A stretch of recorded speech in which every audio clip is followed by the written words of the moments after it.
The last we saw Jesus was on the Sunday prior to his execution, as he rode into Jerusalem in what has been described as his triumphal entry. But as we learned more about the context of the procession last week, we discovered that it was more of a demonstration against the cruelty of Pilate than it was a celebration.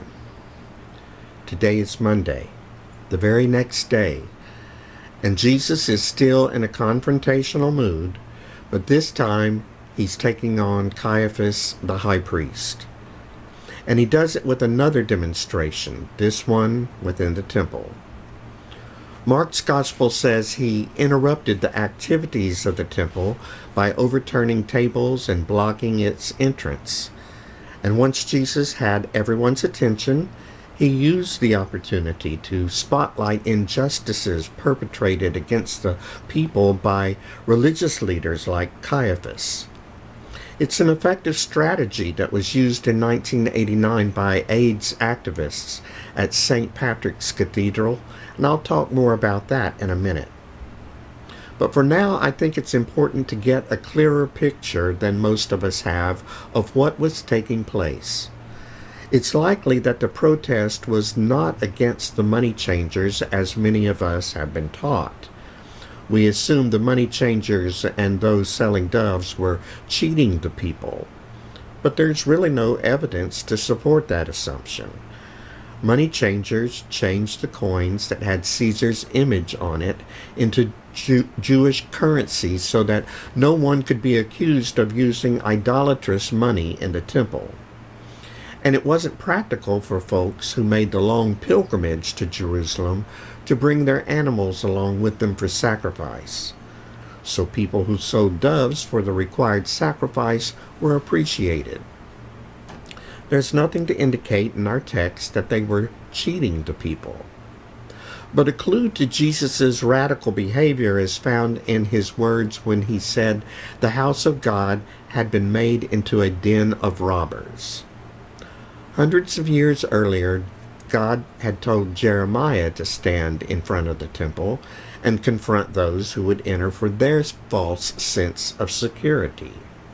They were hiding behind their sacrifices, believing that by performing these superficial religious rituals, God would overlook their sins.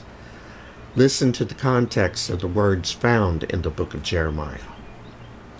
Here you are, trusting in deceptive words to no avail.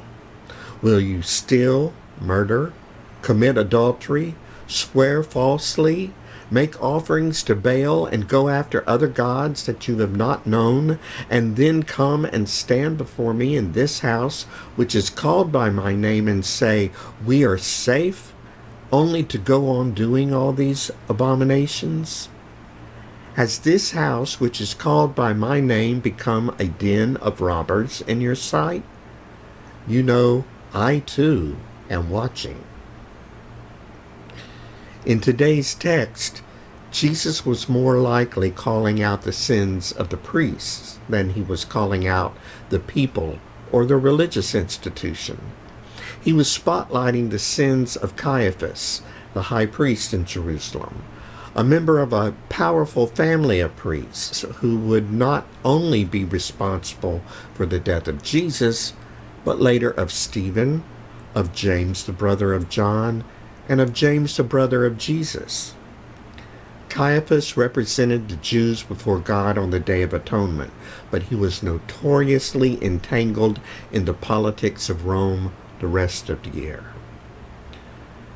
Bible scholars Marcus Borg and John Dominic Crossan write, it was possible to be against a particular high priest and the manner in which he was fulfilling his role without being against the office of the high priest itself. Jesus was making a scene in order to draw attention to and call out the sins of Caiaphas. He wasn't acting out, he was acting up. I want to share with you the story of someone else who acted up. His name is Mike Petrellis, who at 26 years of age was diagnosed with AIDS in the summer of 1985. Mike became angry And over the next decade, this rage would drive not only Petrellus, but thousands of gay men and their supporters to form one of the most influential patient advocacy groups in history. They called themselves AIDS Coalition to Unleash Power, or ACT UP. Petrellus recalls a particular Sunday in 1989 at Manhattan's St. Patrick's Cathedral. Outside the church, ACT UP was staging a massive demonstration to call out Archbishop John O'Connor for opposing the use of condoms, which had been discovered would protect lives from the deadly AIDS virus. Meanwhile, inside the cathedral, Petrellus says something inside of him stirred. I felt there was just not enough anger that could be heard. Petrellus had a whistle with him, the kind for calling for help when you're being attacked, and he started blowing it. Loudly, he recalls, I stood up on the pew, literally blowing the whistle on centuries of horrible treatment by the church toward gays and towards women. Even that didn't feel like enough. So Petrellus pointed his finger at the Archbishop and started screaming, "Stop killing us! Archbishop O'Connor, stop killing us!" Other activists took up the chant, "Stop it! Stop it!" with still more leaping into the aisle and lying on the floor as police marched in to cart them off. It was an act of protest, an acting up like that of Jesus which got people's attention. Petrellus was pointing his finger at the Archbishop in the same way that Jesus was pointing his finger at the high priest. Both Archbishop O'Connor and the high priest Caiaphas were guilty of using their religious offices to hide their deeds of treachery.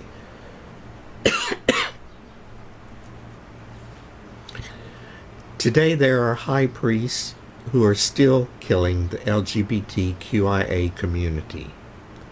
I'm talking about Tony Perkins, president of the Family Research Council, who has likened LGBTQ rights advocates to Nazis and has advised the Republican Party on its national platform and helped strengthen the anti-LGBTQ language in the document.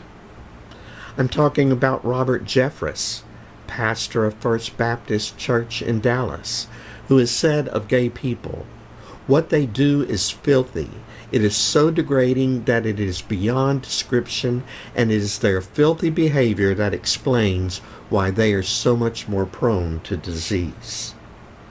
And I'm talking about Billy Graham's son, Franklin Graham, who wrote that Russian President Vladimir Putin is right in the actions he has taken against gay men and lesbians in his country. Towards the closing of this morning's text, it says, "When the chief priests and the scribes heard it, they kept looking for a way to kill Jesus.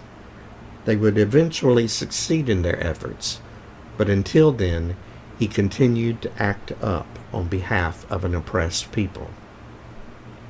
The question for us this morning is, will we? Will we use our voice to speak truth to power? Unfortunately, for too many of us, the answer is no, we won't. We are too busy to be bothered. Let the activists who aren't afraid of making trouble do their stuff. We don't want to deal with all that negativity. As long as it doesn't seem to impact our own worlds, we want nothing to do with politics. We have become complacent and complicit in our glass towers, where we share cat videos on Facebook instead of using it to expose the atrocious words and actions of politicians. We sign our names on Hallmark cards instead of on petitions and letters to our policymakers that insist on justice. We pretend there's nothing we can do when the truth is there's nothing we want to do about what's happening around us. We are guilty of the sin of complacency, even while identifying ourselves as followers of the Jesus who acted up in the temple on the last Monday of his earthly life.